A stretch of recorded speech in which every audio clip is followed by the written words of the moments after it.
Today we are here with the award-winning MC Barber. Hey everyone, this is MC Barber. Welcome to another video. Right off, I'd like to apologize for the quality of this video. It seems to be a little bit too bright. We got a new camera and we were not aware of the settings. But now it's too late. I already have shot a video and I gotta go ahead with it. Alright, here I'm gonna do a Fohawk with a fade starting from 6 zeros. As usually, I use my heavy-duty clippers to start off my fades. I'd like you to pay attention here to what I'm doing, how I'm creating a square shape. I'm starting with 1.5, but as you can see, I go straight up. When I get towards the top, I actually leave the hair quite longer. It's not 1.5. I don't follow the shape of the head. I am slightly elevating there. I leave my clippers to leave the head once the hair once my clippers reach the widest part of the head. I let my clippers kind of go straight up at 90 degrees and leave the head by themselves. Now you are probably wondering, why am I using 1.5 plastic guard?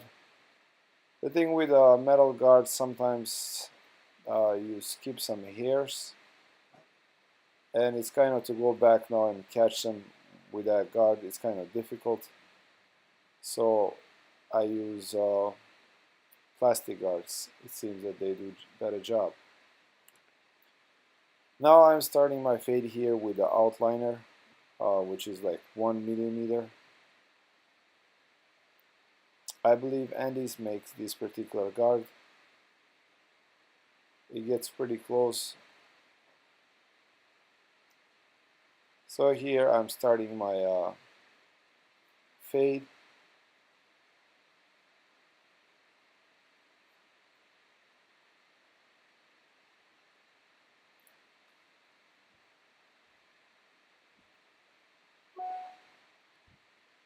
When I train the new barbers, I always tell them to be very thorough. When you work in the panels, and you stay disciplined. Be very thorough. Don't leave any hair behind that you will go back to trim or remove, because you might actually forget. But rather be patient and work in really panels and very thorough. Alright, here right now I'm fading from bottom up. So I did with my outliner, I did start my fade. Now I'm using my fading clipper with an open blade, and I'm slowly moving up.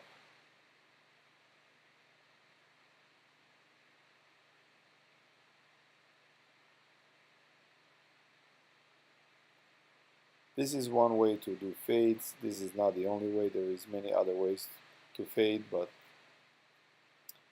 it really depends on the shape of the head, texture of the hair, and also the type of fade I'm doing. It determines what type of fading do I do. Whether I go from the bottom up or from the up down. But one thing that I always do in almost 90% of the cases, I start my fade with 1.5. I kind of create a foundation for the whole haircut, remove the bulk, and it's simply very easy to fade from 0 to 1.5, rather from 0 to a long top, switching the guards from high to low. As you can see, this type of haircut really doesn't take much time. It goes pretty fast. As long as you are following the steps that I'm showing you, this type of haircut will really take you something about 15 minutes, maximum 20. That is without rushing. Here I'm using 1/8 of an inch. So this step is between now I'm actually going from top down, because I did 1.5 originally, then 6 zeros, then my open guard, then my closed guard. I removed that line. So now I went with 1/8 of an inch, and now I'm down to 1/16 of an inch. I'm kind of connecting my fade. First I started from bottom going up, then I switch from the top going down. Usually I might do this if I feel like my fade is starting to get too high and I want to stop my fade. I don't want to go too high. It's always safer to go from the up down to keep your fade in a particular place so it doesn't get too high.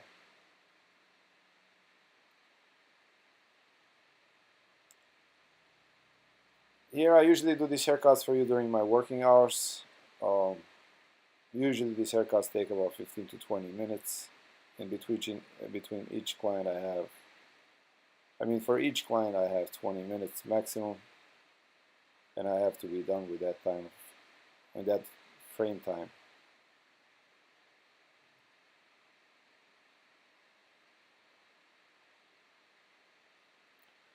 Alright, so that was it for my fading. Now I'm gonna connect my fade with the top. The top we're gonna pretty much keep the same size. We're not gonna really remove any length, as it seems pretty short for this haircut already, so we're just gonna connect it with the scissor over comb and then some texturizing techniques.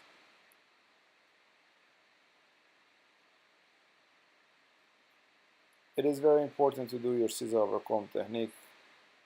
Check back, see if there are any hairs sticking out, if it's smooth. Transition to the top should be really smooth and clean.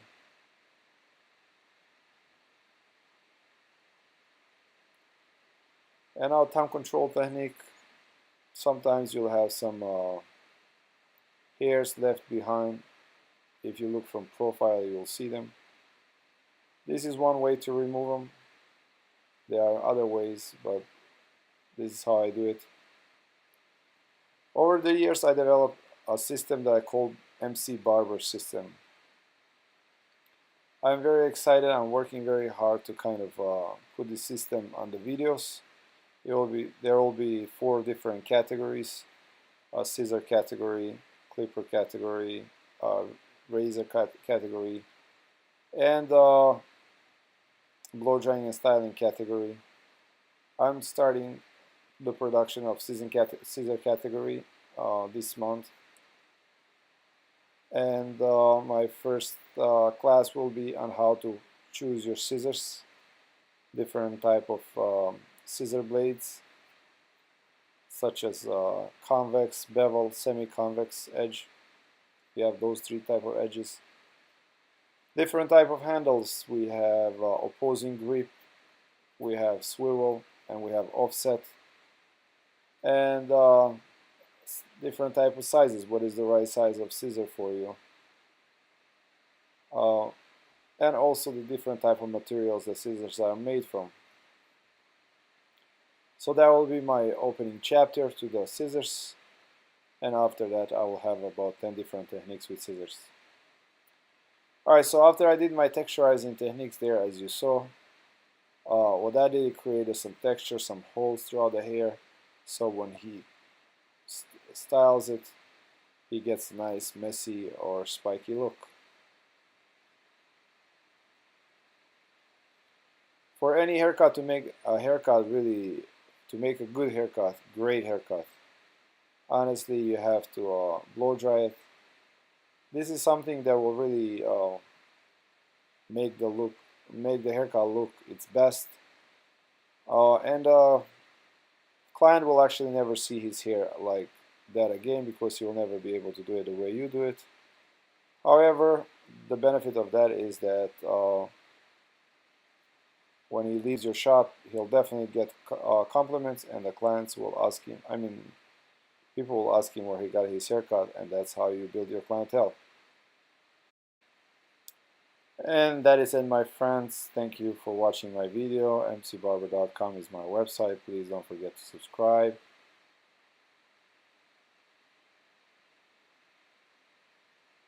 and I see you. If you didn't subscribe, subscribe now.